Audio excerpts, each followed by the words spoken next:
Pika turistike e Virojit është duke u vizituar nga një numër i lartë turistësh këtë ditë. Ata pëlqejnë natyrën e qetë dhe gjelbërimin, por nuk lëm pa përmendur faktin që liçeni është mbushur sërish me bimësi, duke sjellë dhe aromë të pakëndshme. Megjithatë, prapë do të rekomandonin turistë të tjerë të vinin dhe të vizitojnë. Vi nga Australia, herë e parë në Shqipëri dhe Gjirokastër. Vizituam Kalan, qëndrojmë në pazar. Për 2 net, por sot vendosëm të vizitonim Virojin, një vend shumë i bukur me gjelbërim. Na ka bezdisur pak kjo era që vjen, por shpresojmë pastrohet dhe të jetë më i bukur. Unë vi nga Çekia, jemi një grup shokësh. Është shumë bukur të jemi këtu. Gjirokastra është shumë e bukur. Këtë vend e gjetëm rastësisht dhe që nga Mahnitës, por duhet të jetë më i pastërt. Do ftoja edhe miqtë e mi të vinë ta shikojnë këtë liçenin tuaj.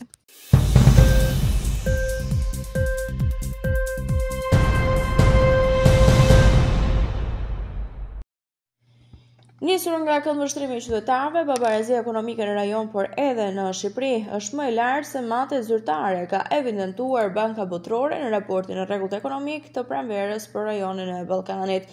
Në Shqipëri, koeficienti i Gini që mat treguesin e pabarazisë është 36, ku një personi vetëm pra zotëron gjithçka, por 82.2% e qytetarëve perceptojnë pabarazi të lartë, e cila po vjen në rritje.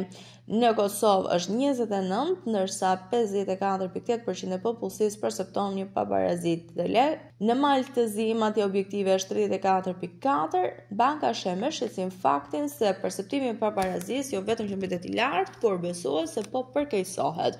Rreth 2/3 e popullsisë në rajon mendojnë se indeku mes të pasurve dhe të varfërve është rritur përgjatë 4 viteve të fundit. Në Shqipëri dhe Maqedoninë e Veriut, mbi 80% të anketuarve e ndajnë këtë si bindje.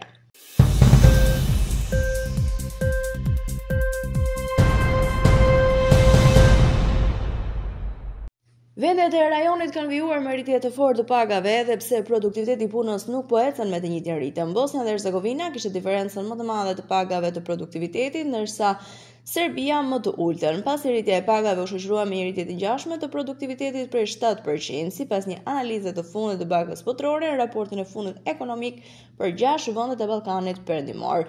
Që nga janari i vitit 2025, rritja më e madhe në rajon e pagës minimale u vure në Federatën e Bosnjës dhe Hercegovinës, ku paga minimale u rrit me 60% në 892.3 euro. Por e kundërta ndodh në Shqipëri, ku paga nuk është rritur, dhe ndërkaq shkallat e lartë të informalitetit dhe emigrimi i jashtëm i punëtorëve të kualifikuar e kufizojnë më tej perspektivën e rritjes.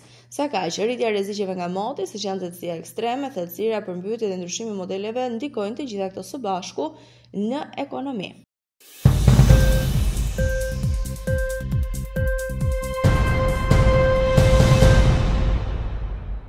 Për bizneset e vogla e të mesme ka qenë më e lehtë marrja e kredi në tremujorin e parë të këtij viti, ndërsa kryqëzimi i standardeve të kreditimit pritet të vijojë edhe tremujorin e dytë. Të dhënat nga vërtetimi më i fundit i Bankës Qendrore mbi aktivitetin kreditues në vend tregojnë se kostot dhe kufizimet më të ulta nga bilanci bëjnë që bankat të tregohen më tolerante për sa i përket dhënies së kredive ndaj këtij segmenti të bizneseve.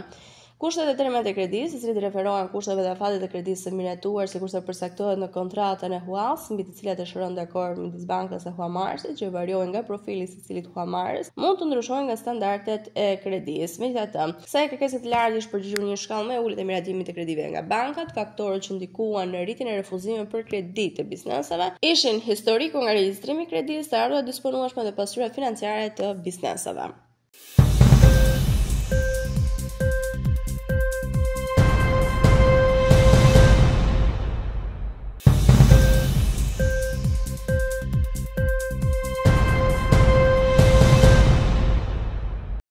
Presidenti i Ukrainës Volodymyr Zelensky ka thënë se nuk dëshiron një armëpushim të përkohshëm, por një paqe të përjetshme midis Ukrainës dhe Rusisë. Zelensky thesoi se për qeverinë e tij është më e rëndësishme jeta e njerëzve, pasi sipas tij për Kremlinin janë paradat e Putinit.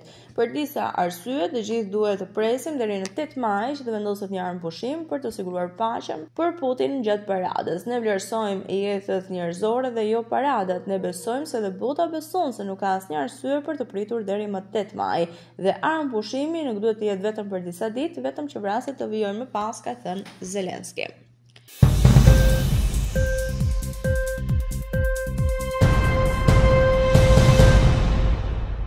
Numri i viktimave nga një shpërthim shkatrues në portin Shahid Raje në Bandar Abbas të Iranit është rritur në 65, kanë konfirmuar zyrtarët e menaxhimit të krizave.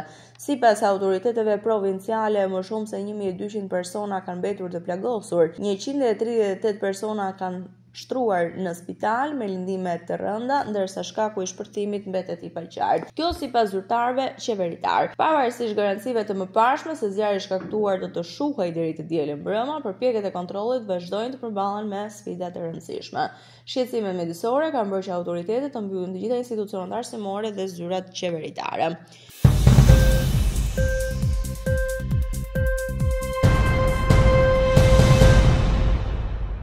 Pasojat e ndërprerjes masive të energjisë elektrike në Spanjë dhe Portokalli vazhdojnë, ndërsa energjia elektrike rikthehet. Ndërkohë që ende ka ndërprerje të përhapura, ka pasur përparim të madh brenda natës në rikthimin e energjisë elektrike në Spanjë. Red Eléctrica, organi pjesërisht në pronësi të shtetit që operon në rrjetin kombëtar të energjisë elektrike të Spanjës, ka raportuar rreth orës 4 të mëngjesit në Spanjë se 87% e energjisë ishte rikthyer.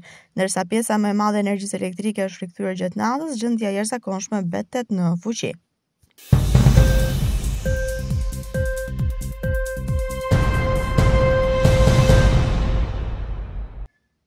Në vitin 2023, Franca ndërmori një hap të guximshëm në luftën kundër ndryshimeve klimatike, duke ndaluar fluturimet e brendshme për udhëtime ku ekziston një alternativë hekurullore, më pak se 2 orë e gjysmë. Ky vendim, pjesë e ligjit të klimës së miratuar më herët nga Konventi i qytetarëve për klimën, synon të reduktojë ndjeshëm emetimet e karbonit.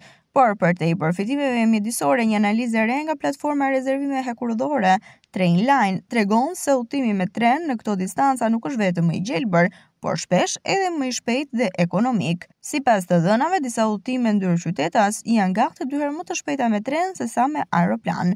Avantazhi kohor i trenit vjen nga shmangja e pritjes në aeroporte, kontrolleve të sigurisë dhe distancave të gjata nga qyteti në qytet.